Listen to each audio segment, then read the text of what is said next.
e să nu vă fie teamă. Dacă el știe că ți-e teamă, nu va avea încredere și nu te va asculta. Va face totul cum vrea el. Ascultați! E ușor să fii speriată când n-ai mai zburat nici când, să-mi lânzești un covor magic, teama las-o pe pământ. Șezi! Wow! Să îmblânzești covorul, știu că te trec fiori. Tu de colțuri ține-l bine, te urci și apoi zbori.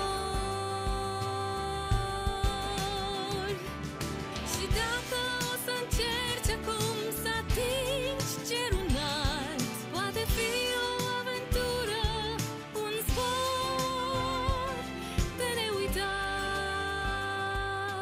Gata? Hai să ne suim și să zburăm! Acum noi trebuie să conducem! La stânga! Wow! Lasă-mă pe mine, Sofia! Stânga! Chiar ascultă! Wow!